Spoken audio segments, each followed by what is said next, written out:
Bom dia, boa tarde ou boa noite, pessoal. Mais uma vez, eu vim aqui falar com vocês. Refletir agora sobre alguns temas.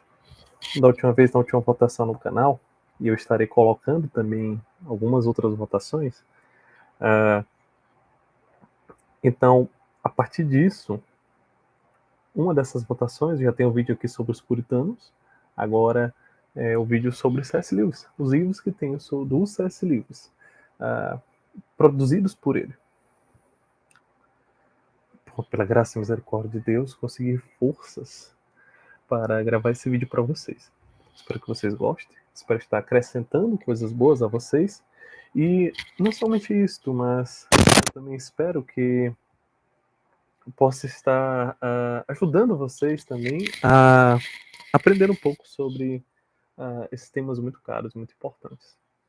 Começando pela porta de entrada de muitos, né, que é a própria As Crônicas de Nárnia. E recomendo muito, recentemente não, faz muito tempo isso. Algum tempo atrás eu escutei alguns áudios da Gabriela Ganchazen, falando que ela é a tradutora oficial dos livros do Lewis, até aquele período, né? Você acha que faz uns 5 anos. E ela falando sobre o contexto da guerra, as palestras do C.S. Lewis à BBC durante a Segunda Guerra Mundial, o contexto das guerras mundiais, inclusive nas obras do C.S. Lewis, do Tolkien, inclusive o Cristianismo Puro e Simples. É muito interessante que houve esses ataques à humanidade que se houve nesses conflitos do Segunda Guerra Mundial e desses conflitos mundiais de formas gerais. E há, então, ideias e formas de pensar particulares que são fundamentalmente muito importantes para pensarmos enquanto essas questões. Como, por exemplo, eu gosto muito de pensar sobre esses temas que são trabalhados, e o Lewis ele também trabalha nas Cartas do Diabo ao Seu Aprendiz sobre essas questões humanas, usando a figura do diabo e metaforizando aspectos. Inclusive, Lewis ele até fala que foi tudo tirado das escrituras, da Bíblia Sagrada, as ideias para trabalhar as virtudes, e uma mente genial, tentando analisar e se estruturar enquanto as perspectivas de que se há esse ataque infernal às virtudes cristãs nos crentes. E diante dessas perspectivas, enquanto ao ser humano, o ser humano em si, e enquanto a própria questão da natureza humana, também trabalhada na abolição do homem, e enquanto aquilo que nos faz sermos seres humanos, o que nos é mais caro. Questionamento, tentativa de resolução das tensões e problemas da modernidade, com propostas de que as resoluções seriam ódio, seriam preconceito, seriam uma narrativa de que um grupo estaria unido por meio de uma nação, por meio de um grupo totalitário ali, extremista, e que se colocaria a culpa em temas que geralmente não tem nada a ver com aquilo. Discursos de ódios que mexem com a natureza do ser humano, que mexem com os instintos mais sombrios de si mesmos, e que mexem com a identidade sobre o pensar do ser humano, que tem agora a última obra que eu tenho em mãos agora, que é o Sobre Histórias, que também trabalha um pouco sobre conceitos literários a respeito dos livros do Lewis. E irei falar para vocês mais amplamente, logo comentando sobre partes que estive colecionando, que me chamaram muita atenção em relação a esses livros. Inclusive, eu não tenho posse agora, que acabei emprestando o livro Quatro Amores, que é do C.S. Lewis também, que ele faz ali uma dinâmica muito interessante a respeito de se questionar, de se perceber sobre os amores. E temas muito importantes para entendermos o que seria o amor, o que seria essa tarefa muito importante de se propor amar. Lembro-me das definições do amor em 1 Coríntios, que o amor não se ufana, o amor não se orgulha, o amor não tem falsidade, o amor tudo sofre, o amor tudo suporta, o amor tudo crê. Impressionante. As pessoas geralmente não ligam o amor ao sofrimento, mas o amor entre seres humanos imperfeitos é preciso que se tenha essa capacidade de suportar e perseverar pacientemente, buscando o bem do outro, tendo a esperança de que o outro vai melhorar. Não só que o outro vai melhorar, mas a nossa reação ao mal do outro também demonstra se temos algum tipo de mal em nós mesmos. É muito interessante essas reflexões, muito importantes, sobre os amores entre os amigos, o amor de amigo, não ligar a qualquer ligação de relacionamentos, mas o amor do amigo. Amizades quebradas vivemos hoje, e mesmo amor pela vida e o que é o ser humano em si próprio. Se aprofundando mais um pouco no nosso livro sobre histórias, podemos perceber algumas questões aqui muito ricas. Estive lendo sobre aspectos literários, inclusive eu considero até muito importante para se perceber enquanto a leitura, começo de leitura de obras literárias, muito importante. Temas como reflexões sobre histórias, personagens muito interessantes que geralmente do público geral não são conhecidos, mas são caros por C.S. Lewis. Charles Williams, E.R. Edson, o professor Haldane, próprios comentários sobre o Hobbit do Tolkien. Inclusive, as obras do Tolkien na luta contra o mal, elas também revelam muito isso. E esse caráter extremamente relativista são caráteres que vemos nos vilões, sejam dos animes, sejam das produções ocidentais, que são mais propagadas. A gente vê, então, uma perspectiva do Coringa, o prazer pelo mal, e essa dissolução de reflexões, inclusive essas obras orientais também, que são muito mais ligadas a esse tipo de discussões do que simplesmente as obras ocidentais. E por isso eu penso, por exemplo, no Máscara da Morte, que temos um personagem ali que é bem interessante, é bem impactante a construção desse personagem, como ele é apresentado para os espectadores, enquanto uma pessoa que não importa valores objetivos, importa somente o que ele pensa, o que for bom para ele, e ele pode massacrar, fazer um mal e não defender justiça nem verdade alguma, porque tudo é subserviente à vontade dele, ao seu egocentrismo, ao seu eu. E não importa se for matar pessoas, não se importa se for matar crianças ou mulheres, e isso é muito terrível. Inclusive o próprio Sensu, enquanto os questionamentos, enquanto a possibilidade de que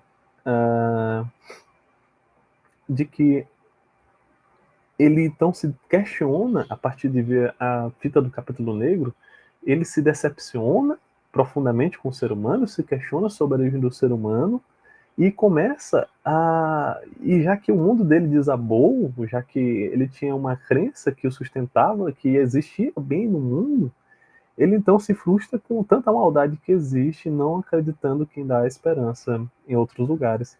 Inclusive que os personagens principais, o Yusuke, o Riei e o Kurama, ainda acreditam.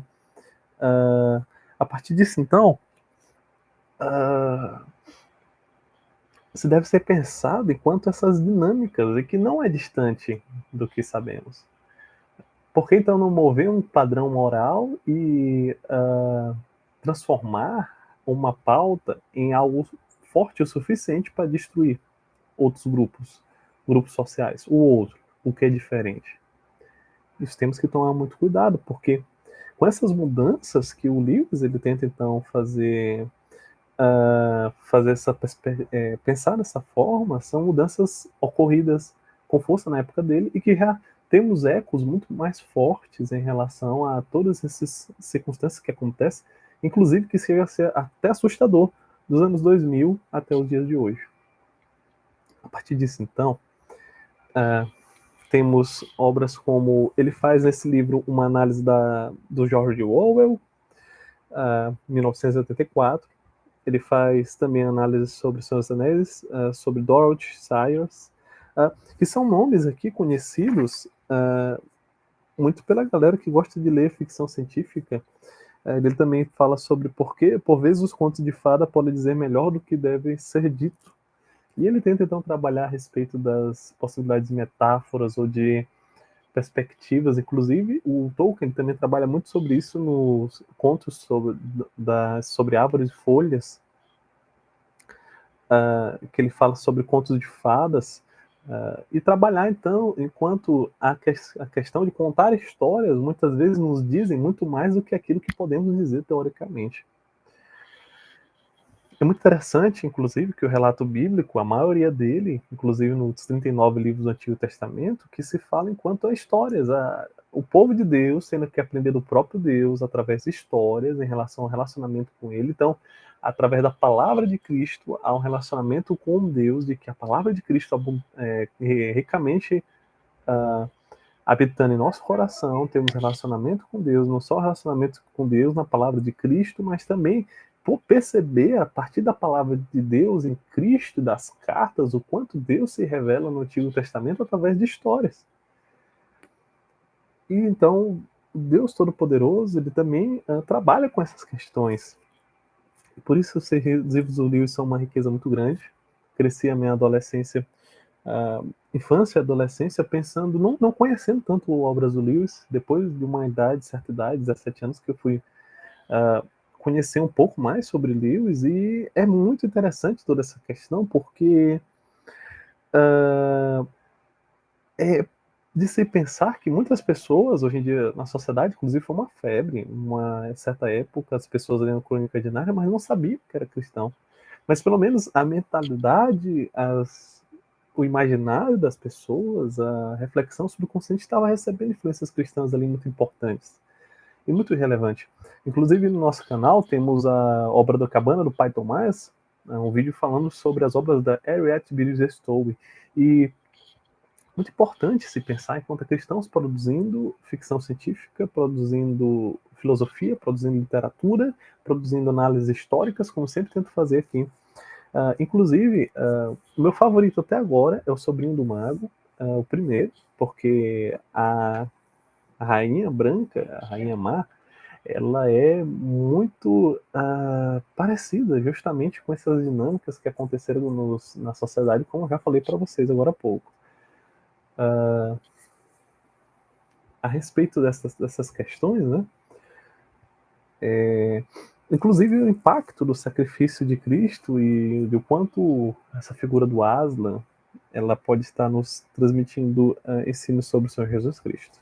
O Cristianismo Puro e Simples, nas primeiras partes dele, é um livro um tanto mais pesado para se ler, um livro um tanto quase que acadêmico, mas prosseguindo depois da primeira parte do livro, temos uma apresentação belíssima e muito articulada, muito bem apresentada, muito simples e muito de forma bem clara e concisa, enquanto as perspectivas que ele apresenta aqui, de forma bem geral, o cristianismo, digamos que é um cristianismo apresentado não só de forma geral, mas para pessoas que têm os seus primeiros contatos com o que seria um cristianismo verdadeiro, não o cristianismo nominal, mas o cristianismo doutrinário que vai para a vida. Por isso ele fala sobre o que acreditam os cristãos, um resumo bem sucinto sobre as crenças dos cristãos, uma conduta cristã sobre o que os cristãos praticam, e também no final fala um pouco sobre a doutrina da Trindade e relacionamentos com ela. Muito importante enquanto esse esforço genial e fundamental dele, porque algumas vezes é fácil falarmos do específico, agora tentar encontrar um aspecto geral de todos os cristãos de forma das tradições de forma ampla é muito interessante. Outra questão muito importante também é em relação às cartas de diabo do seu aprendiz, como eu falei para você, que marcou muito as frases do Lutero, né, que o espírito do orgulho não suporta ser zombado. E com certeza você pode tirar lições bíblicas e também uma diversão muito grande quanto a articulações sobre justamente as cartas do diabo a seu aprendiz, onde o diabo fitafuso aprende com o diabo-chefe sobre lições como tentar com sucesso os seres humanos E são críticas muito interessantes à sociedade moderna, a como vivemos, como fazemos, a como é o nosso viver, e como isso é uma dinâmica que nos adoece, que nos traz terríveis danos, não só que nos adoece e traz terríveis danos, mas nós que somos cristãos, são ambientes propícios para que o diabo haja com suas táticas falaciosas, com suas táticas maléficas, e que é muito caro a justamente os cristãos que querem lutar contra essas táticas do inimigo. Além disso, também temos o riquíssimo Abolição do Homem, que fala sobre educação, deslumbramento. Inclusive, é nunca demais indicar o meu irmão Luiz Adriano Borges e o Jonas Karate, que fazem análises muito boas e com certeza muito mais capazes do que a minha para falar um pouco sobre esses livros. Esse livro especificamente são coisas que me tocam bastante, que me levam a pesquisar sobre esse livro, especialmente a Abolição do Homem, enquanto essa perspectiva do humano, enquanto a modernidade, o quanto eu posso estar articulando, então, do período medieval e também em relação à comparação com este período, essa vida que vivemos hoje, na contemporaneidade, nos dias atuais. E enquanto a frases que é interessante que a educação estaria mais ligada hoje ao prender uma gaiola do que ensinar a voar, sobre a importância de ler os clássicos, de se viver, de se aprender a viver e se ter lições, desenvolver o intelecto, a mente, os sentimentos, o vislumbramento, enquanto a esse contato com essas histórias riquíssimas na história da sociedade dos clássicos. Porque são clássicos, porque provavelmente são clássicos já que falam ao ser humano em diversos tempos e diversas épocas. Logo, se pensar também enquanto a perspectiva de que se deve então ter essa dinâmica muito importante, enquanto a questão de que ele também diz que a educação, o trabalho da educação não é cortar árvores, mas irrigar desertos. E o quanto isso ecoa em nossos tempos, que temos tantas crises e tantas dificuldades. Essa foi minha rápida análise. Se vocês quiserem análise sobre mais um livro, vou estar colocando também uma votação logo logo no nosso canal. Eu espero que Deus abençoe muito sua vida e eu espero estar podendo também acrescentar na vida de vocês. Até a próxima, pessoal. Um grande abraço. E é isso aí. Não esquece de comentar, curtir, compartilhar e também deixar sua impressão do vídeo, porque colabora muito com a gente no canal e também ajuda a produzir conteúdos cada vez mais relevantes. Além disso, é isso aí e até a próxima.